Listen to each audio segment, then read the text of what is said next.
نحمدہ و نصلی علی رسولہ الکریم۔ السلام علیکم ورحمۃ اللہ وبرکاتہ۔ امید ہے آپ سب حضرات خیریت سے ہوں گے۔ اصطلاحات القرآن کا سلسلہ چل رہا ہے، اسی سلسلے میں آج ہم لیکچر نمبر 6 پڑھیں گے۔ ہمارے پاس جو آج کی اصطلاحات ہیں وہ آپ کے سامنے لکھی ہوئی ہیں۔ 14 نمبر پر اصطلاح موجود ہے ربط القلب۔ اس کی تفصیل: ربط القلب یہ مہر جباریت کی ضد ہے۔ ضد مہر جباریت، یعنی جس طرح گمراہی کا آخری درجہ مہر جباریت ہے، اسی طرح ربط القلب ہدایت کا آخری درجہ ہے۔ ربط القلب کی تعریف بھی سنتے جائیں۔ ربط القلب جب انسان ہدایت کی راہ اختیار کر لیتا ہے، حاصل کر لیتا ہے، ہدایت کی راہ پا لیتا ہے، پھر اس کے بعد اللہ اور اللہ تعالیٰ کے رسول کی کامل اطاعت کرتا ہے۔ کیا کرتا ہے؟ کامل اطاعت کرتا ہے، اور اللہ تعالیٰ پھر اس کے دل میں یقین محکم اور اس کے ایمان کو دولت استقامت نصیب فرما دیتا ہے۔ جب انسان کے دل کو دولت استقامت نصیب ہوتی ہے، جس کا نتیجہ یہ ہوتا ہے کہ وہ شخص گمراہی اور ضلالت سے کوسوں دور ہو جاتا ہے، گناہوں سے کوسوں دور ہو جاتا ہے، اس دل کی کیفیت کا نام ربط القلب ہے۔ کیا ہے؟ ربط القلب۔ اور یہ بہت کم ہی کو حاصل ہوتا ہے۔ میرے نبی کے صحابہ کو یہ ربط القلب حاصل ہوا، جس کے بارے میں اللہ رب العزت کا قرآن شاہد ہے۔ اللہ رب العزت فرماتے ہیں: اعملوا ما شئتم قد غفرت لکم، جو کچھ بھی تم کرو میں نے تم کو تحقیق معاف کر دیا ہے۔ یہ آیت اس قلبی کیفیت کی طرف اشارہ ہے کہ ہم نے آپ کے دلوں کو ربط القلب کر دیا، یعنی مطلب یہ ہے کہ ہم نے آپ کے دلوں کے اندر ایمان کو کھبا دیا ہے، کفر، فسق، عصیان، گناہ، ان کی نفرت آپ کے دلوں کے اندر رکھ دی ہے، لہذا آپ گناہوں سے محفوظ ہو چکے ہیں۔ اور یہ محفوظ ہونا ان کا اختیاری تھا کہ نبی کریم صلی اللہ علیہ وسلم کے ایک ایک عمل پہ اور اللہ تعالیٰ کے ہر حکم پہ اپنی جان نچھاور کرنے کے لیے تیار ہو، اور پھر 1-2 دن کے لیے نہیں بلکہ استقامت کے ساتھ اس پر مستقیم رہے۔ تو یہ پھر نتیجہ کیا نکلا کہ اعملوا ما شئتم قد غفرت لکم، ربط القلب مل گیا۔ اسی طرح سورۃ کہف کے اندر اللہ رب صحاب کہف کے بارے میں فرمایا: وَرَبَطْنَا عَلَىٰ قُلُوبِهِمْ اِذْ قَامُوا فَقَالُوا رَبُّنَا رَبُّ السَّمَاوَاتِ وَالْأَرْضِ لَن نَّدْعُوَ مِن دُونِهِ إِلَٰهًا لَقَدْ قُلْنَا إِذًا شَطَطًا۔ ہم نے مربوط کر دیا ان کے دلوں کو، مضبوط کر دیا ان کے دلوں کو۔ کب؟ جب وہ بادشاہ کے سامنے کھڑے ہو گئے، استقامت کے ساتھ، ڈرے نہیں، اور کہا: ربنا رب السماوات والارض، ہمارا رب تو وہ ہے جو آسمان اور زمینوں کا رب ہے، اگر ہم اس کے علاوہ کسی اور کو نہیں پکار سکتے، اگر ہم نے یہ بات کہہ دی تو ہم بے عقلی والی بات کہیں گے جو عقل سے ناآشنا لوگ کہتے ہیں۔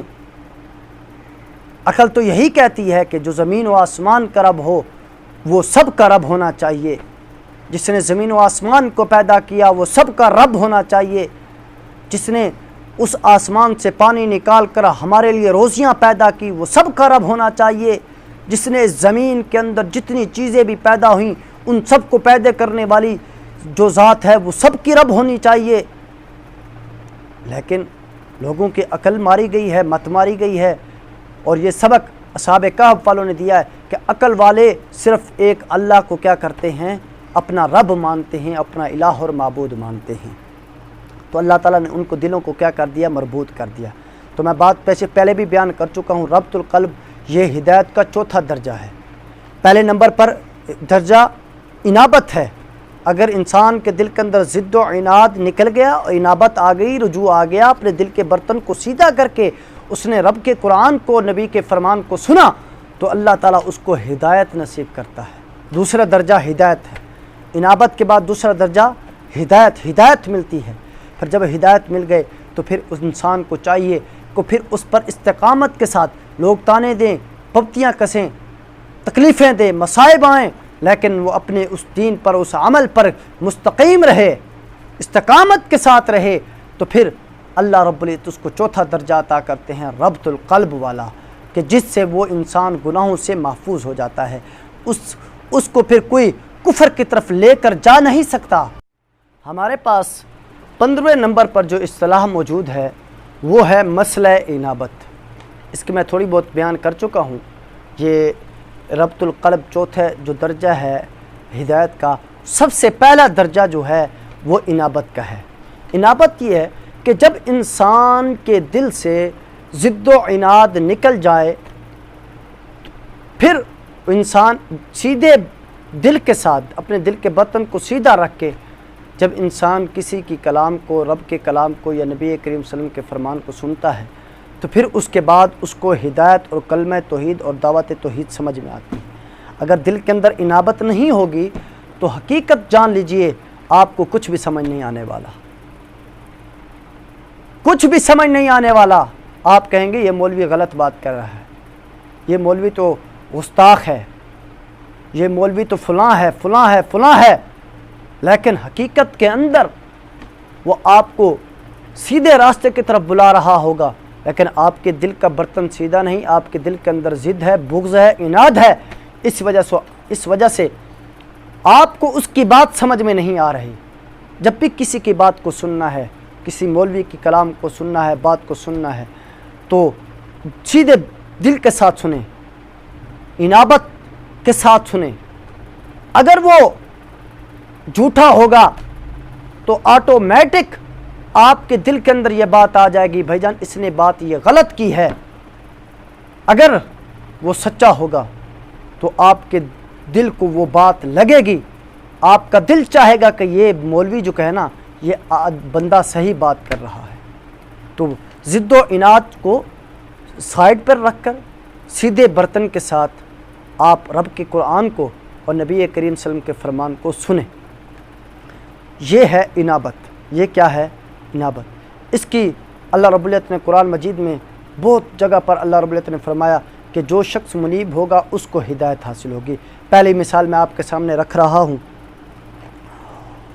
وَمَا يَتَذَكَّرُ إِلَّا مَن يُنِيبُ، وَمَا يَتَذَكَّرُ إِلَّا مَن يُنِيبُ، یعنی اس مسئلہ توحید کو وہی مانتا ہے، اس سے وہی فائدہ اٹھاتا ہے جس کے دل میں انابت ہو، ضد نہ ہو۔ من ینیب، جو انابت رکھنے والا ہو۔ اسی طرح دوسری مثال سن لیجئے گا، اللہ رب العزت فرماتے ہیں قرآن مجید کے اندر، ھذا ما توعدون لکل اواب حفیظ من خشی الرحمن بالغیب وجاء بقلب منیب۔ یہ ہے جس کا تم سے ہر رجوع کرنے والے، یاد رکھنے والے کے لیے وعدہ کیا ہوا ہے۔ ہر رجوع کرنے والے اور یاد رکھنے والے کے لیے وعدہ کیا ہوا ہے، جو اللہ سے، کون؟ من خشی الرحمن، جو اللہ سے بن دیکھے ڈرے، بالغیبی، بن دیکھے ڈرے، وجاء بقلب منیب، اور آئے رجوع والے دل کے ساتھ، رجوع کرنے والے دل کے ساتھ، یعنی دل کے اندر ضد اور اناد نہ ہو، رجوع کرنے والا ہو۔ اور اسی کے بعد اسی طرح اللہ رب العزت نے تیسری جو مثال دی وہ یہ ہے کہ قل ان اللہ یضل من یشاء ویہدی الیہ من اناب، فرما دیجئے خدا جسے چاہتا ہے گمراہ کرتا ہے، خدا جسے چاہتا ہے گمراہ کرتا ہے، اور جو اس کی طرف رجوع کرتا ہے اس کو راہ دکھلاتا ہے، اس کو کیا کرتا ہے؟ راہ دکھلاتا ہے۔ یہ مثال مسئلہ انابت کی میں نے 3 مثالیں آپ کے سامنے رکھ لیں۔ امید ہے کہ آپ کو بخوبی سمجھ آ گئی ہوں گی۔ یہ اب اصطلاحات القرآن کا سلسلہ ختم ہو چکا ہے۔ ہمارے پاس جو قرآن مجید کی 15 اصطلاحات تھیں وہ میں آپ کے سامنے بیان کر چکا ہوں۔ اللہ رب العزت سے دعا گو ہوں اللہ رب العزت مجھے اور آپ کو اس پر عمل کرنے کی توفیق نصیب فرمائے۔ وآخر دعوانا ان الحمد للہ رب العالمین۔